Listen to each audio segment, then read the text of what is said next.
Ayan, ang mga first grouping natin. Taas lumipad, oh. Grabe, mga ano talaga. Pero local lang to. Oh. Ayan. Ayan ang unang lipad nila. Ang mga nakaraan araw, kalat-kalat. Ngayon, nag-grouping na sila. Ngayon, yung ang hindi pa nila na-experience, may makasabay sila sa ng iba. Oh. Ayan ang unang flyer ni Kuya Toy Beats dito sa atin loop. Wala tayong batcher, pero yan ang una kong tinuruan. Yan. Sana magtuloy-tuloy yung ganyang klase ng lipad nila. Mga young birds. Wala pang Japan dito mga kalapatids. Ano to? Local breed ko lang dito, yung mga dati kong kalapati. Oh, grabe oh. Kakatuwa naman. Nag-grouping na sila oh. Eh. Sayang hindi ko na umpisan eh. Kung naumpisan ko sana, malalaman natin kung ilang minuto sila lumilipad. Yan, dito yung ano nila, yung paglalandingan nila. Natuturo sa may third floor ko, pero lalagyan natin ng ano para hindi sila matuturo. Ayan na, pababa na yan.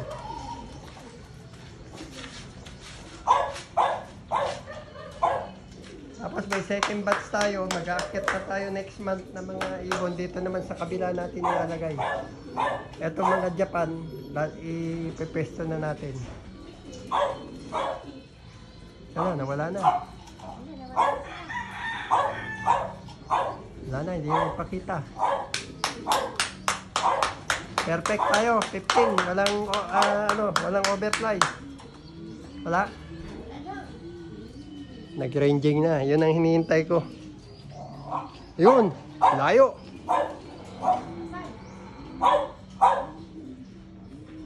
Yun. Lumayo na lalo. Nako. Ang layo na. Saan? San Pedro na. Yun. Oh, dito. Hindi mo makikita dyan. Yun. Grabe oh.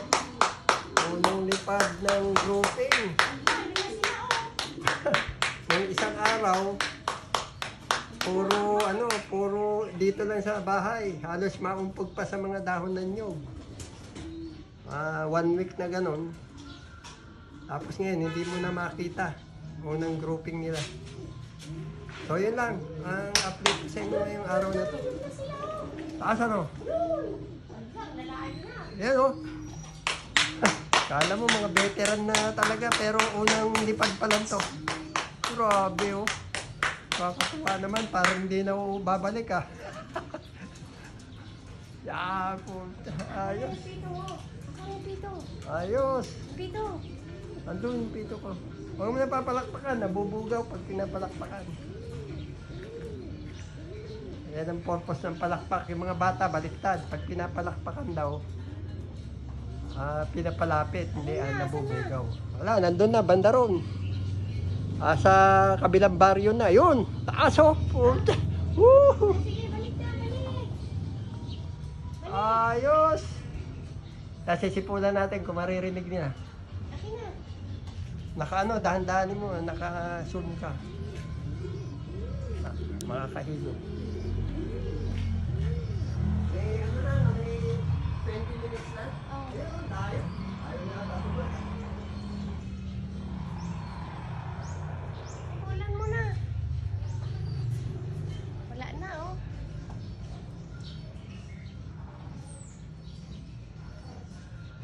Yun.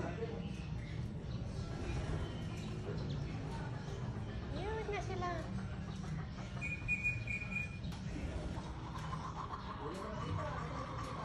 Yun. Bilya Quirino.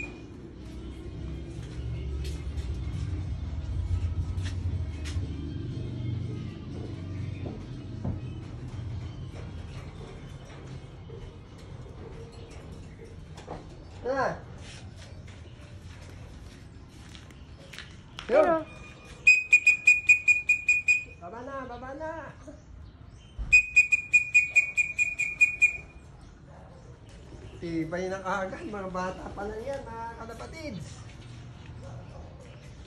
Oh?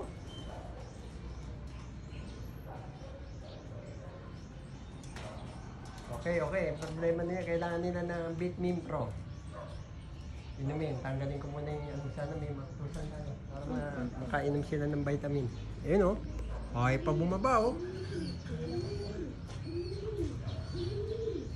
Oh, ayaw pa. Ayaw na atang bumaba. Tawa-tawa. Eh, maga kasi ngayon. Medyo makulimlim. Oh. Yung mga dati kong kalapati, hindi ganyan ang liparan. Halos dito lang, iikot lang. Ito, mga unang lipad, nagre-ranging ka agad. Wala na, hindi na makita. Bye-bye na ata. Bata pa lang kasi yan, nagbabitamin na sila. Magandang ano nila, panimula yung nagawa natin, natutukan. Eh, mo, hindi na nagpapakita. Yun, nagpakita uli. Yun, ayan na oh. Grabe, parang yung distance naman na yung lipad nitong mga to. Oh. Katuwa naman. Oh. Marami nakakita mga bata yan na nag-iikot. Kanino kaya yon? Sabi nila. Siguro, oh, yan. Baba na. Nininervous na ako sa inyo. Parang hindi na kayo babalik. Yun. Kalat-kalat na. May sumalising isa. Ba? Yung ano, yung white light. Oh. Wala. Nasanay sa sipol yung mga yan. Narinig nila, bumaba na. Sana kayo? Yun oh. Ayun oh. Oh. Ayaw pa rin oh. May ano na. Siguro kung naumpisan ko tong nung nag-ranging, meron na rin siguro 20 minutes. Mga unang lipad nila. Nakatingin yung mga kasama nila. Oh. Tignan mo yung mga yan. Oh. Oh, ito yung mga Japan. Pinanonood ng mga Japan. Yan, sila Japan oh. Yan, yung mga itlog na dala ni Kuya Toy Beans mismo. Yan sila na ngayon.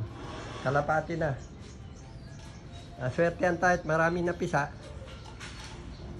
Ayan sila. Binu-viewing ko rin just in case may makawala.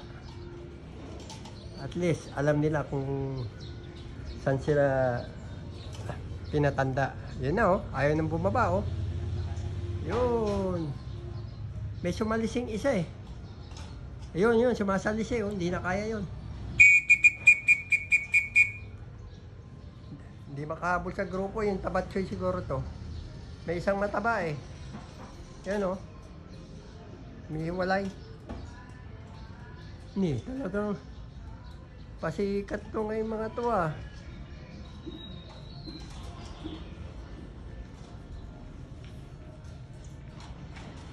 Kompleto pa kaya? Hindi ko mabilang eh. Nag-iba-iba sila ng pwesto eh. Ayun. Ayan na, pababa na. Unang lipad. Nag-ranging ka agad.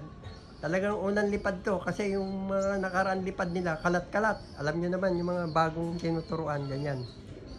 Pero ito, nagtataka ako. 1 week na kalat-kalat, etong umpisa ng linggo nila na Sabado ngayon, Sabado rin nung inanok mo. Yung buong isang linggo na kalat-kalat.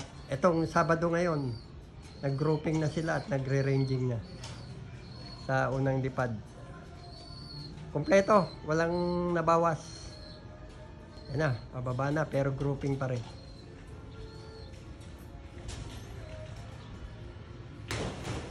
Nakakatuwa. Hindi pa, ayaw pa. Asa 20 minutes na. At least nakikita nila itong mga Japan, oh. Ang problema ko doon sa bubong doon, ng third floor, doon sila bumababa.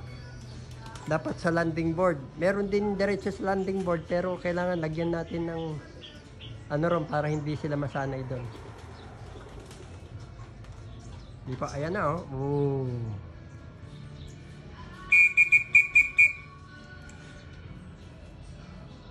7 o'clock na ngayon. Na-late yung paano ko kasi maambon kanina. Dapat sasanayin ko sila sa papalabasin ng 6:30. Kung magte-training kayo, kung anong oras ang nire-release ang mga kalapate, depende sa panahon. Pero ako, sasanayin ko sila sa 6:30. 6 to 6:30. Release ko sila rito sa loop nila.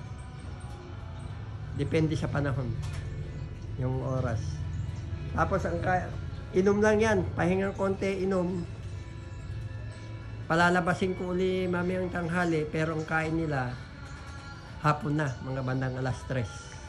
Alas 4, ganun ang pakain natin kasi pag pinakain mo kagad yan, mamaya pag nagpaikot ka, tatambayan. Kaya kailangan, sinasanay ko muna sila sa 1-day feeding. Para yung trapping naman, sasanayin natin. Ang tuturo naman natin ngayon sa kanila yung trapping. Ayan na, oh. Bumaba na, pero grouping pa rin.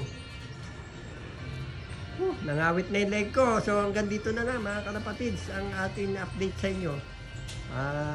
Natuwa lang ako dahil nakita ko na sila na nag-grouping. For the first time, nag-grouping sila. So hanggang dito na lang. Like, share, and subscribe po para kay Kuya Toy Bits. At pakishare na lang po sa mga ating mga ibang mga bagong kakilala dyan o subscriber para makapag-subscribe naman sa atin. Salamat po. Arigato. Salamat. Bye.